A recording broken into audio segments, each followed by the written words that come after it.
તો કોંગ્રેસના પ્રવક્તા પાર્થિવ રાજ કઠવડિયાનો આક્ષેપ છે, જ્યાં ગુજરાત સરકારનો કિડની ડાયાલિસિસ પ્રોગ્રામ નિષ્ફળ હોવાના આક્ષેપ લગાવ્યા છે।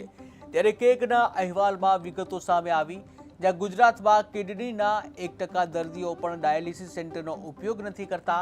ત્યારે ગુજરાતમાં ડાયાલિસિસ પ્રોગ્રામ હેઠળ 265 સેન્ટર કાર્યરત છે।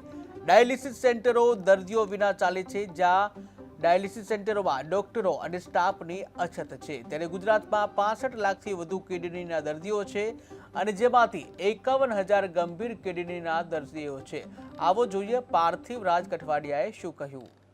ગુજરાત રાજ્યમાં ગુજરાત ડાયાલિસિસ પ્રોગ્રામ હેઠળ 265 જેટલા સેન્ટરો આવેલા છે।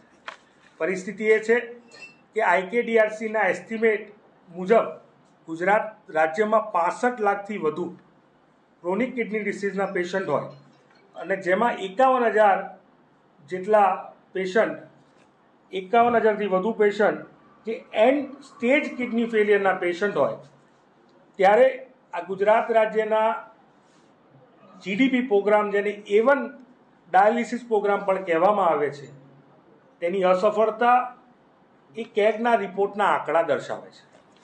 ગુજરાત રાજ્યના 265માંથી 165 સેન્ટરો એવા છે કે જેમાં 12થી ઓછા પેશન્ટ રજીસ્ટર છે, જ્યારે 18 જેટલા સેન્ટરો તો એવા છે કે જેમાં એક પણ પેશન્ટ રજીસ્ટર નથી।